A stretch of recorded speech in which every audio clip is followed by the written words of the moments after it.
Good morning, Michigan Ultimate Survivor League owners, men, women of this fine league. It is I, James L. Seagraves, your commissioner, coming to you at the ripe hour of 5:35 a.m. That's right. Most everyone in my house is sleeping, so I'm going to try to keep the intensity down, but it's hard to keep the intensity down when you're in week one. It's all wrapped up of this MUSL season. My camera does a terrible job in low lighting, I'm finding out. I need to get a new camera at some point. But here we are, week one's in the books, and it's safe to say the only thing worse than my team's performance this week is this cup of coffee that I made because Cassandra's sleeping and she usually makes the best cup of coffee on the planet. Well, maybe she's waking up. I don't know. Her and Renly are both sleeping behind me, so it's a great time to be alive. Anyway, so we're going to go through this. We have a lot to go over, so I'm going to cut right to it. We're not messing around today. If you hear any weird humming, it is my son's jet engine fan that apparently needs to be on when it's 50 degrees outside overnight with the windows open. The kid might not wake up. He might be an ice block. We don't know. Anyway, so here we go. We got the rundown over here on the left-hand side of this thing. I don't have the time or patience to actually update these things with what topic I'm on, but I will put timestamps in this video here just so you can see where everything's going. If you look, introduction, already kind of did that, but we're going to go over it. We're going to just do a couple things. First of all, great job on, for the most part, on getting your lineups in, getting your team names changed. There's a couple of problems. We'll talk about that in a little bit. But for such a huge number of owners, especially new owners, great job on everyone to, I mean, again, I always say the worst thing about this league is the site that allows us to do it. The site is a little clunky at best, kind of terrible at worst, but once you know how to use it, it's not a big deal. But the problem is, coming from the outside, it's like, this site is pretty non-user friendly, but once you get used to it, it's fine. But kudos to everyone who stuck with it, all except one person. We'll talk about him in the winners and losers section, but nevertheless, good job to everybody who got in there, who dealt with this. So normally, for those who are new, we always start off with the ranking section of this podcast. In the ranking section, we always start with the bottom 10, okay? Now, we're going to start with the worst team in the league here. My boy, Parker Dalton, who his team had been known as Ashlon Jeffrey Didn't Kill Himself. My wife's like, did he mean to type that? And I'm like, I don't know. I wasn't going to call him out on his mistyping, but whatever. She apparently did and found out that it was indeed spelled wrong. I thought maybe it was some kind of weird code name that, maybe insiders like Hillary Clinton allegedly knew about. But nevertheless, here we are. Alshon Jeffrey Didn't Kill Himself, although Parker may have wanted to after this week's performance. He went conservative. It's his first ever MUSL game, and oh my God, 33.78 points is a pretty paltry performance. Couple people were randomized only. Well, we'll talk about that in a minute. I mean, the randomizers did better than him. So Ashlon Jeffrey probably wanted an alias after this performance, but still, Alshon Jeffrey didn't kill himself, but Parker Dalton might be on suicide watch after this performance. He's the worst team in the league. Going up, FarmersOnly.com. Now, this Parker will give you a little bit of credence here because FarmersOnly.com is Matt Farmer, a former champion in this league. He did outscore Parker, but not by much. 39 points for former champions, pretty shameful. Whispering Eyes with 43.70. There's my Providence power. Thank you, Dak Prescott and his shitty thumb, as well as athletic ability. 45.28 points. A terrible performance by your commissioner, but nevertheless, I own up to it. I had Carson Wentz in until the last possible moment, and I put in Dak Prescott because I'm an idiot.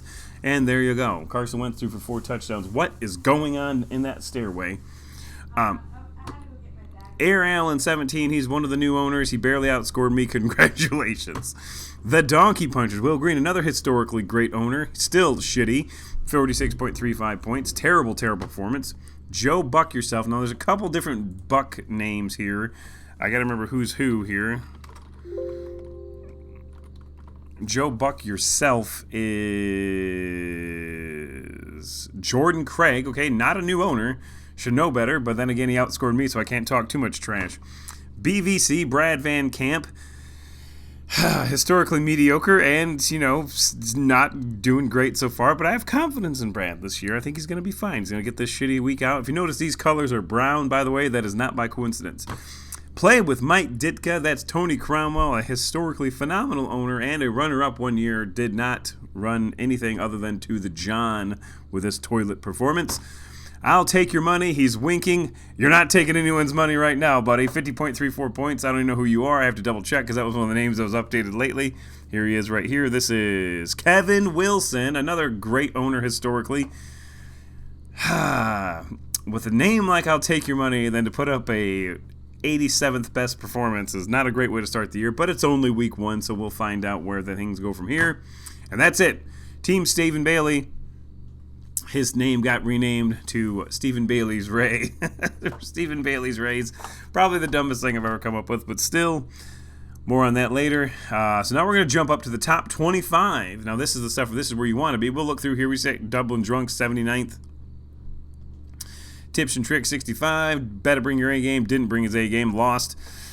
We go to the winners now. The lowest ranked winner here is Watson, Spa, and Masseuse. I believe that is the lovable Tom Farmer, as well as Now You See Me, Now You Don't, and Malcolm Rodriguez in the middle of my thighs. These are 3 collectively phenomenal owners. Got wins, but didn't score a lot of points. So I say there's a lot of luck. And by the way, congratulations to Jamie Phelps / Bracy Trudell on their debut win, 65.21 points. We're going to the top 25. Here we go. Do you even Swift, bro? Number 25, Brady's Balls and Brady's Backup, respectively, right there next to each other, 24, 23. 22 is the most known unknown. 21, Show Me Them TDs. 20, Hood Rich Honky, new owner, welcome to the league. You're in the top 20. Now we're going to go to the top 10, a little bit more breakdown, so I'm kind of blowing through these. Cheatski, number 19. Mullen Incorporated, 79 points. Now good enough for number 18. Chris Alada Velada is number 17 with 80.21 points. True Blue Wrecking Crew, Dawayans.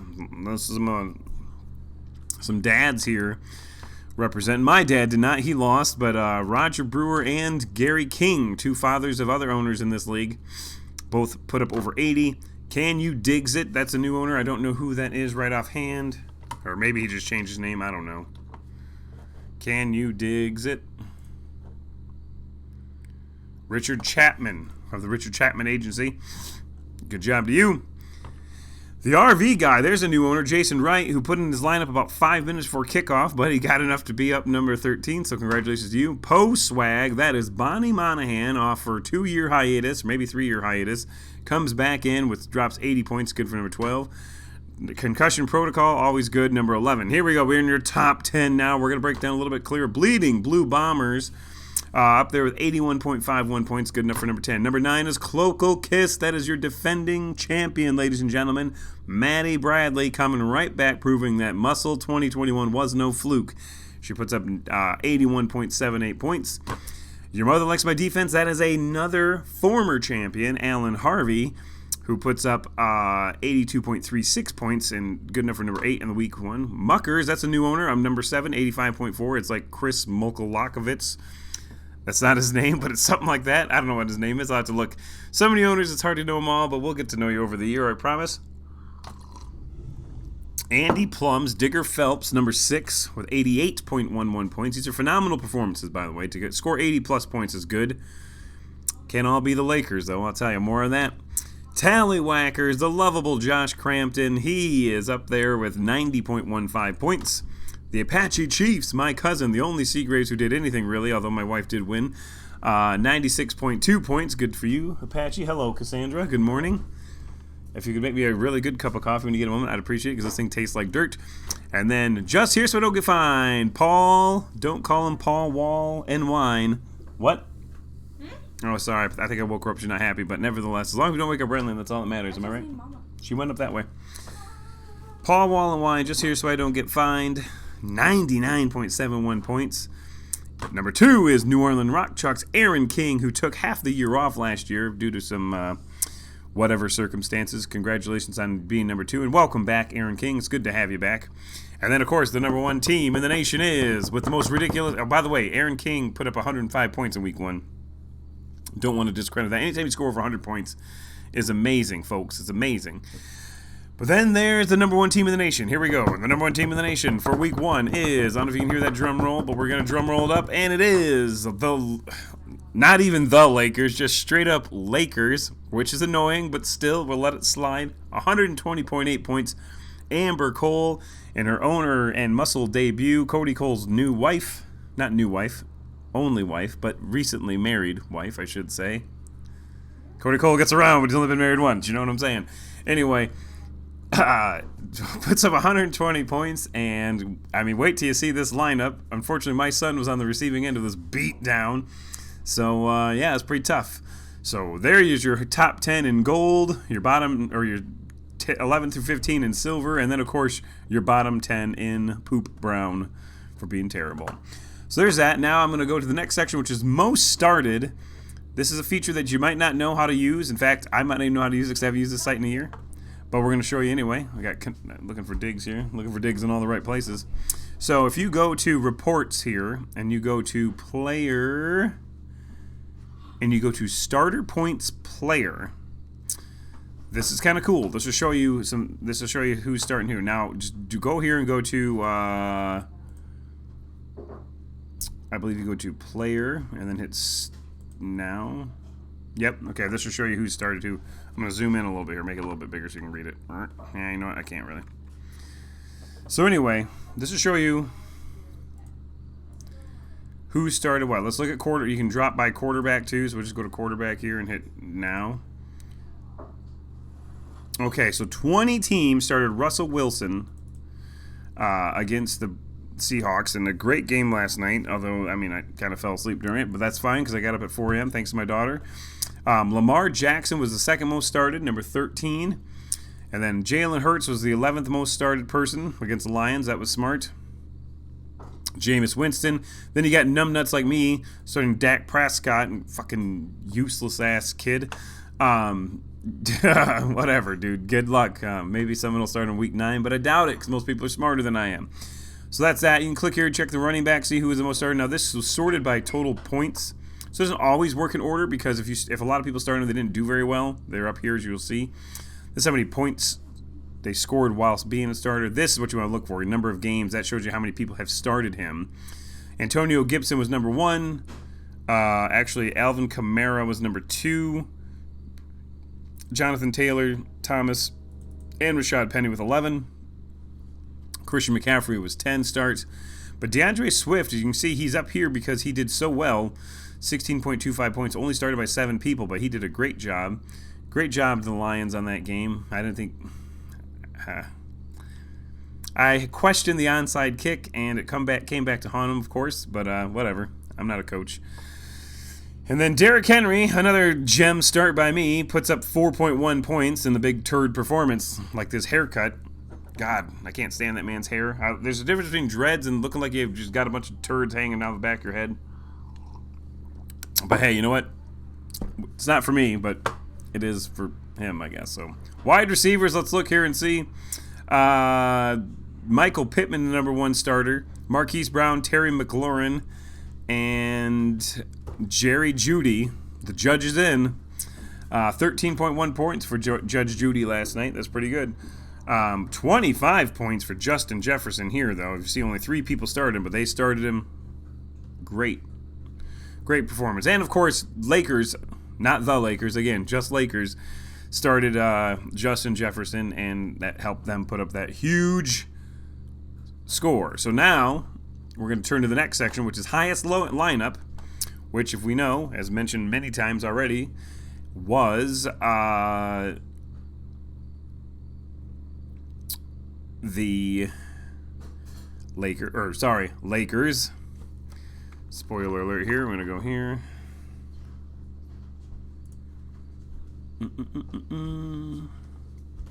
It's my first week doing this back here in a minute, so I already have a cup here, but I'll take a second cup. It's fine. There's something floating in it. Oh my God, what is that? Thank you. Hey, this will be a good cup of coffee. I'm not complaining. I'll take something floating in it. Coffee ground. All right. You can go to scoring history. Let's go to box score. That's what I'm looking for. Here we go. Lakers offense, week 1. Some may say they blew something. Shot the wad, if you will, here. This is a superstar lineup. putting up superstar performances. So I tell you what, if you're going to throw everything to the wood, through the wall, whatever you want to say, I don't know the saying, you want to have them perform, and they definitely performed here.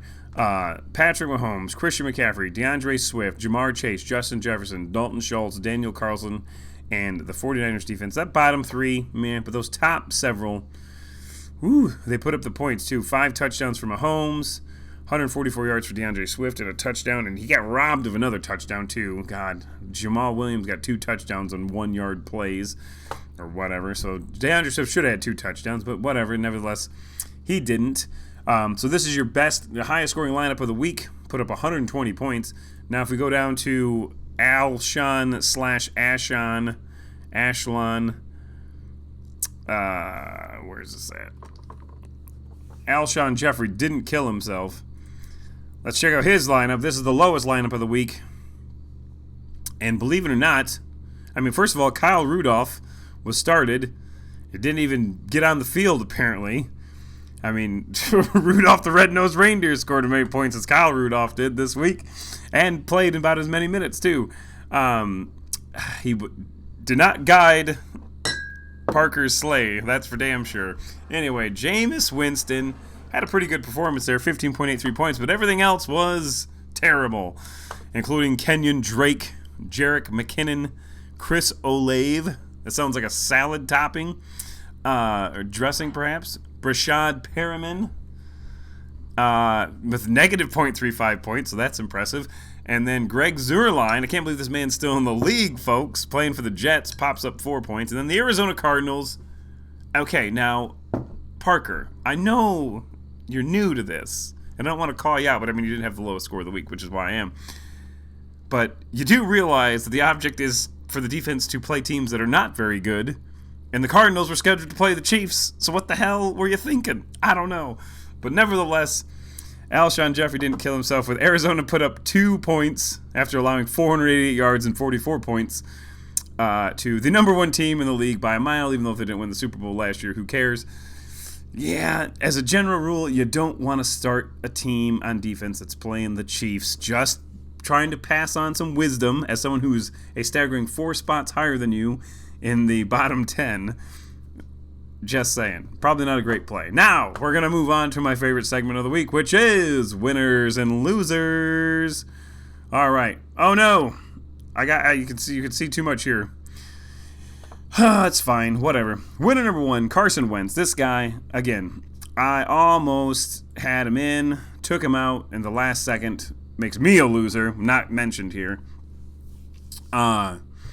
27 for 41, 313 yards, 4 touchdowns, 20.86 to a guy who was basically left for dead after leaving the Eagles. Went to the Colts for a year, I think, right? I think that was a thing. And didn't do well. It's kind of cast aside to the horrendously named Washington Commanders. Why they didn't go with Red Tails, I will never know. I mean, maybe it'd be too woke to go with the Red Tails, but it would have made more sense. Would have kept the red in the name and actually honored something worth, honoring. So, whatever. Nevertheless, in case you don't know, folks, the Red Tails were a team of African-American pilots in World War II that were very impactful on the war, so it would have been a great way to honor someone instead of, quote-unquote, degrade them like the Redskins name. Stupid to call them the Commanders. It's a dumb name. Almost as bad as the Cleveland Guardians, but I'll take the Commanders over the Guardians, especially when there's a roller derby team named the Cleveland Guardians, and the damn Indians didn't even think about that, so they can't even get the domain name. That was really stupid. But nevertheless, winner number 1, Carson Wentz. Winner number 2, or loser number 1, and this gives me great pleasure, by the way. Although I do respect Aaron Rodgers as a person, he is on the Packers, who I cannot stand, and to have him put up this absolutely dreadful performance makes me happy. He's been spending a lot of time on the ayahuasca and the DMT realm, so he probably doesn't really even care about playing football anymore because none of this is real. But nevertheless, Aaron Rodgers, 22 for 34, 195 yards, 0 touchdowns, 1 interception, and 1 fumble lost. And oh yes, my other favorite, 1 rush for -1 yard. Nets him negative 0.15 points for the week. Aaron Rodgers, negative 0.15 points for the week. Now you start someone like Baker Mayfield or someone like, I don't know, whoever the Jets quarterback is, Flacco, I think. You're going to expect some negative points. But to start Aaron Rodgers and he had negative points. Now here's the thing. Cheechke, I believe, started him, and they still won. So good job to you. Winner number 2, we're going to go out here and say, we're going owners for the second winner-loser. Josh Griner, he left the league for several years to pursue other things, I guess you could say. And good for him. First of all, it's great to have him back. He's a great owner. He's always a lot of fun. He's great. He sends me some really good messages over the years. And also recruited a couple people this year, including Bobby, who I don't know his last name. He's just known as Bobby. I think I have his name somewhere, but still. Josh Griner comes back, doesn't miss a beat, takes his first win in 4 years, comes back like he just never left. And he's a perennial playoff owner, so it's good to have him back. So I'm counting you as a winner. Now, the other loser, however, and he'll never know about this, and if he ever hears about it, I'll own up to it, but still, William Miller joined the league the same day as the RV guy, a.k.a. Jason Wright. They had the exact same, within probably 30 minutes of each other, they joined the league. Jason Wright does it, and I quote, the right way. Goes on there, gets on, signs up his team, all this stuff. Realizes that the site is not great, but, learns how to use it, I don't know, 2 days after signing up, a month ago. William Miller, on the other hand, apparently does not do this. His last time logging in was 26 goddamn days ago. And within an hour of the thing, I'm like, hey, man, you got to put a lineup in. And his response was, you can keep the money. I can't figure out this site. This is stupid. It wasn't exactly those words, but he did say you can keep the money and I can't figure out the site. The site's too complicated. Blah, blah, blah, blah, blah. It's why every time, and you guys, new owners will attest to this, every time I recruit someone, I'm like, the worst thing about this site is the site itself. Getting to use it is kind of clunky, which is why you would think, hey, maybe I'll learn how to do this before 26 days before the freaking season starts. Nevertheless, he abandoned his team. We've already found a new owner with a great team name, by the way. So we won't miss a beat there. But however, now William Miller did get randomized this week, as did a couple of other people. But I'm not counting week 1 randomizers because it wasn't great. There's only like 2 or 3 maybe. If they get randomized again, though, we will find new owners. So if you know someone who's looking for a second team, or if you know someone who's looking to get a team in general, there will hopefully not be any other teams abandoned. But usually there are 3 or so teams abandoned throughout the year. Key injuries. In case you don't know, these are some pretty key ones here. Dak Prescott, my guy, out 6 to 8 weeks. Najee Harris, 4 to 6 weeks. Elijah Mitchell, 3 to 6 weeks. Keenan Allen, 1 to 3, so not 30, 4 to 8 weeks. So that's that. Now we're going to go with our conference view real quick. We're going to look and see where we're at. Go home and try this coffee that Cassandra made me. Oh, that hit the spot. Much better than that crap I was drinking.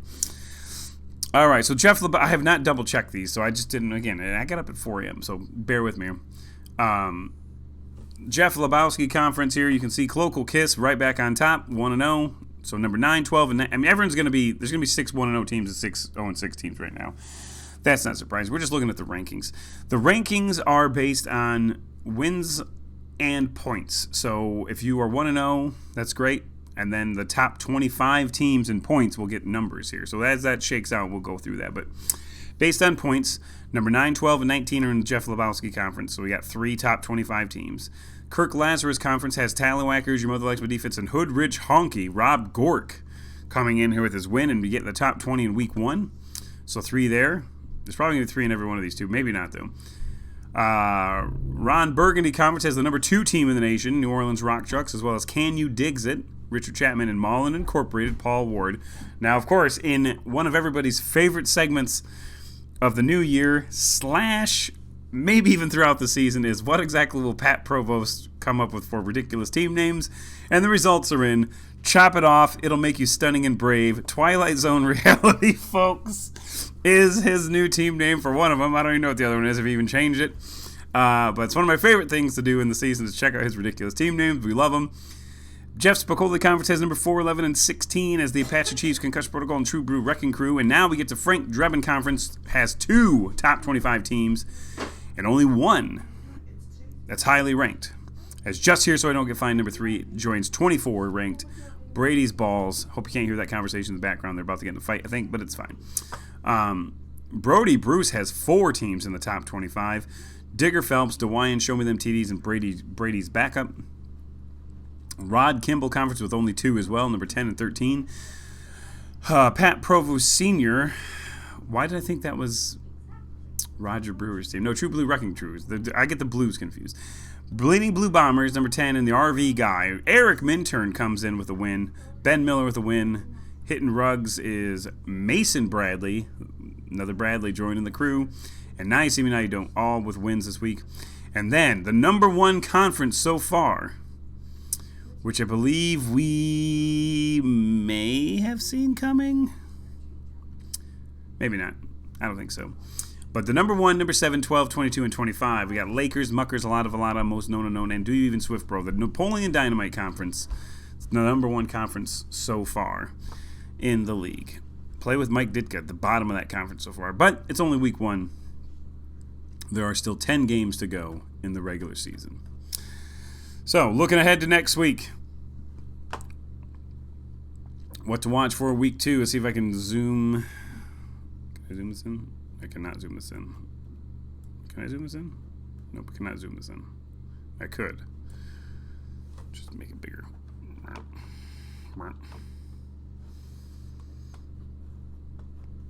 Let's go to week 2 here. There we go. Week 2 head-to-head matchups. We're looking for numbers versus numbers here. Garrity's Gigolos. Steve Garrity taking on David Valerius. Number 12 taking on Devastation Incorporated. Mike Davis. Mike Davis is owned Devastation. I thought he owned Death Before Dishonor. I get him confused. Oh, I thought Mike Davis won. Death Before Dishonor is actually Dalton Smith. Oh, well, shit. I was going to congratulate Mike on his win today, but I guess not. Cheechki, number 19, taking on me. Look out. Savage FC taking on Cloacal Kiss, number 9, defending champion. You're in Trouble taking on Hoodrich Honky. That's Kyle Stoker versus Rob Gork. Moving down the line here. Number 8, Your Mother Likes My Defense taking on Chark Attack, which is Eric Minturn, who is 1-0 in one of his teams. This one is 0-1, unfortunately. Squadrels, after their heartbreaking defeat in week 1, taking on Tallywhackers, number 5. Young Bubba's Playas taking on Kristen's Weapons of Mass Destruction. That's the new team taken over by Matt Joyce, taking over for William Miller. Number 2 taking on Super Original. He's 0-1. Great. That's all I got to say about that. Can You Digs It? Richard Chapman taking on former champion Brady O'Bush, who's 1-0, by the way. Moving on here, Mullen Incorporated taking on Double C's. Maybe Cody Cole can take a page out of his wife's playbook and score 120 points. Oh, that's so good. Let's see. FarmersOnly.com taking on Chop It Off. Yeah, whatever. They're not ranked. We don't talk about them unless they're ranked, or it's someone that we know is going to be a huge game. OJ, Concussion Protocol, taking on Vic in a Box in a battle of 1-0s. Honolulu Blues, 0-1, taking on True Blue Wrecking Crew, number 16. That is Roger Brewer. The Apache Chiefs taking on Rob Jazerski, number 4, taking on Better Bring Your A Game. The Nuts, 1-0, taking on Tenacious D, 1-0. That's a big game, even though neither of them are ranked. They're both 1-0, so that'll set someone apart. Nantab Knights taking on Just Here So I Don't Get Fined, number 3 in the nation, 0-1 versus 1-0. 99% luck, 1% heart, taking on the last ranked. Alshon Jeffrey didn't kill himself. He's going to put up a much better lineup this time, I guarantee you. Brady's Balls taking on Joe Buck Yourself. And then here we go. We finally got, this is so far our game of the week. It's probably going to be our game of the week since Digger Phelps, number 6, taking on number 21. Show me them TDs. You know both of those guys are ranked if they're undefeated if they're both ranked. DeWyans taking on Stafford's Bastards. Is there any? Oh, wait. Nope, that has been passed. As we go down here, we got number 1 versus number 7. Yes, my daughter even gasped at the excitement of that matchup. That is going to be Amber Cole taking on Scott Muckovitz is his real name. Lakers versus Muckers. Neither with a the in their name, by the way. Just that's what it is. That's the game of the week right there, 1 versus 7. Rounding out the rest of this week's action, we got Play with Mike Ditka taking on Do You Even Swift Bro. Battle of 0-1s is the Clockwork Elves taking on Ladies and Edelman. That is Stephanie Bradley's team. Matt Farmer's the baby of Joe Buck and Troy Aikman taking on number 22, Most Known Unknown, Justin Redding. More on that kid in a second. And then the Junior Chiefs, Apache Chiefs' son, put up 62.46 points in a losing effort, taking on Dustin Hansen's Steel City Sackers.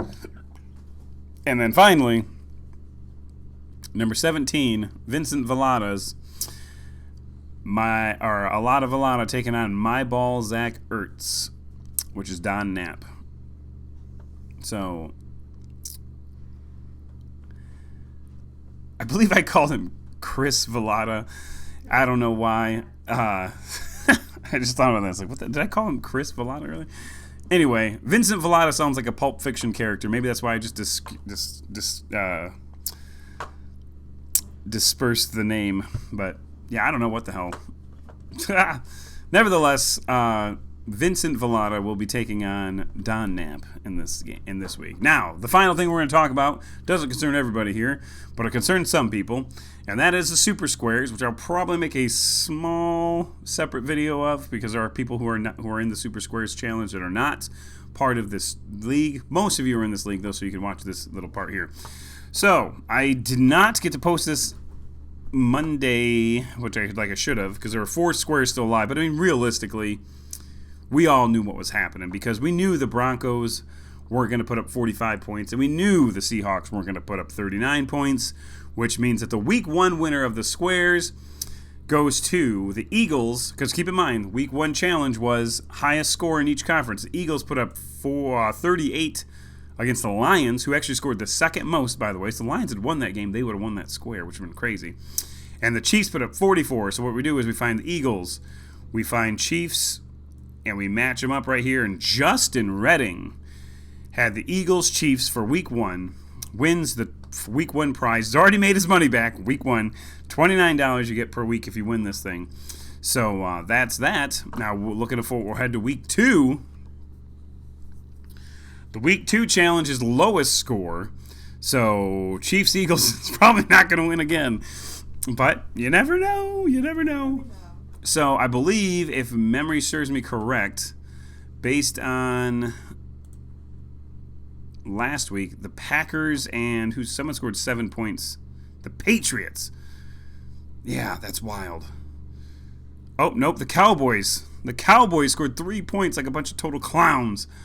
So if Week 1 had been lowest score, the Patriots-Cowboys would have been the winning square, which would have been Kyle, Mark, Stoker. But I don't think that's going to happen again. Although the Cowboys could easily be there again. And the Patriots, if Mac Jones doesn't come back, could be there too. Nevertheless, that's our podcast for Week 1. Get your lineups in, folks. Big game on Thursday. You know what the game is, Cassandra? You're going to have to tell me. I'm going to have to tell you. It is the Chiefs and the Chargers and Thursday Night Football with Al Michaels. That'll be fantastic. It's going to be huge, people. It's going to be huge. Put your lineups in, and Like that, or you'll be... We'll talk to you soon. See you, bye.